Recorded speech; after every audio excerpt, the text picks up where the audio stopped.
QSO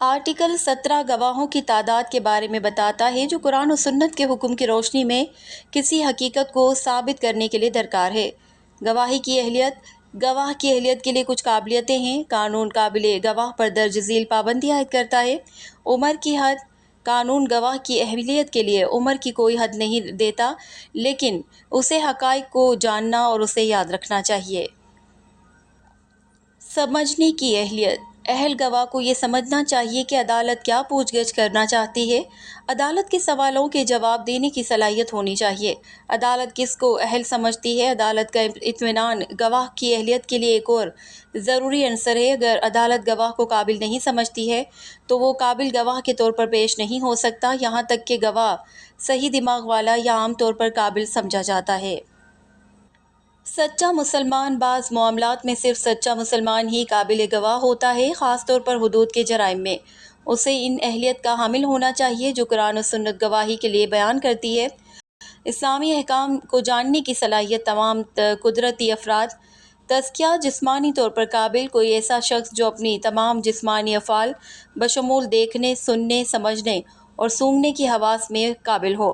بنیادی مواصلاتی مہارتیں ہیں۔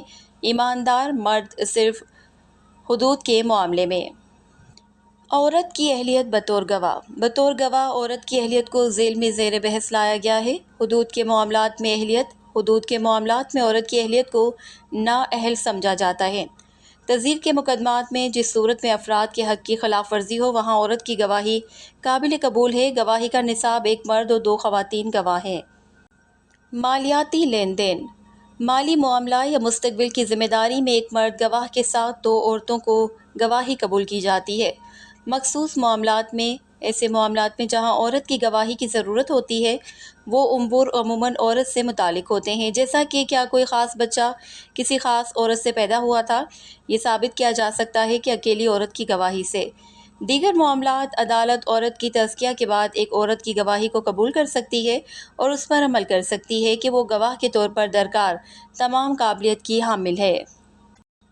استثناء۔ نااہل گواہ۔ قانون نے بعض افراد کو بطور اہل گواہ پیش ہونے سے روک دیا ہے۔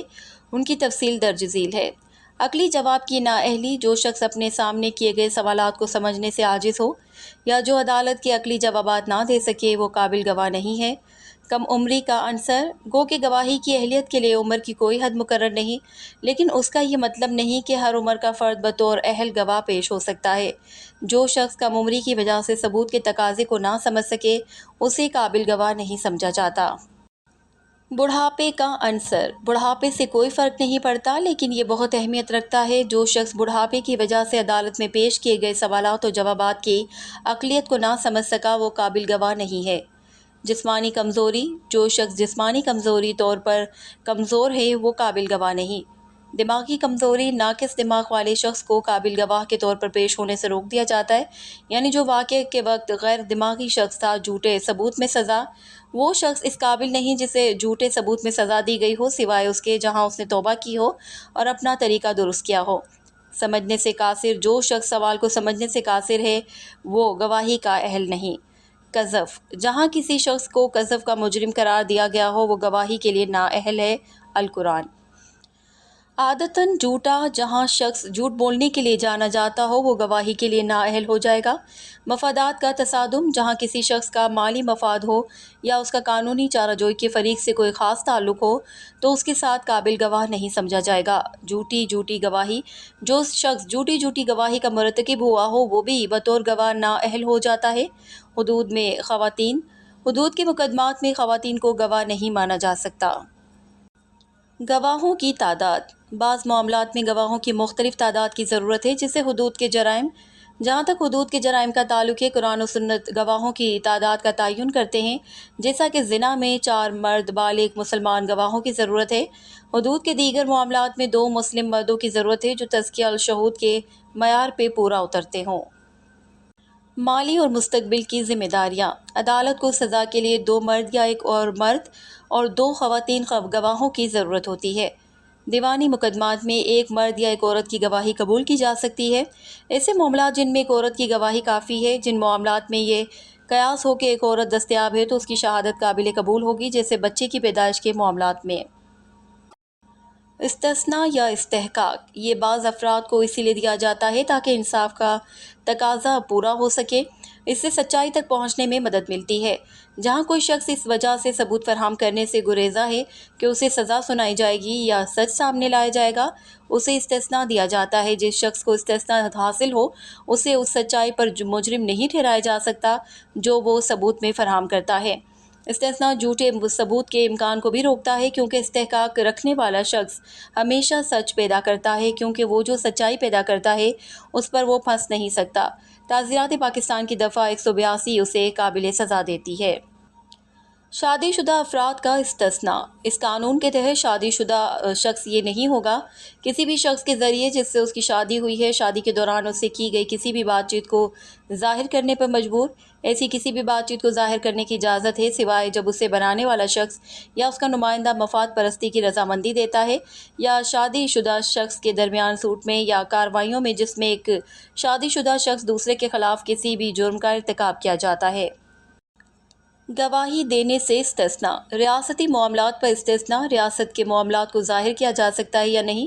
جو معاملات خفیہ قرار دیے جاتے ہیں یا عوامی پالیسی کے خلاف ہوتے ہیں وہ علم میں آنے پر ظاہر نہیں کیے جاتے۔ اگر انہیں ظاہر کرنے کی ضرورت ہے تو ایسا کرنے کے لیے محکمہ جاتی سربراہ کی اجازت درکار ہے، جو کہ دی جا سکتی ہے یا نہیں۔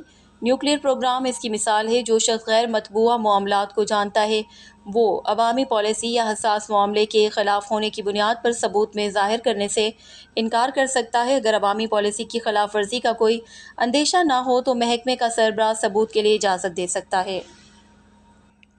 جرائم کے ارتکاب سے متعلق معلومات۔ قانون نافذ کرنے کے لیے اداروں کے پاس کچھ مخبر ہوتے ہیں جو جرائم کے خاتمے میں مدد کرتے ہیں۔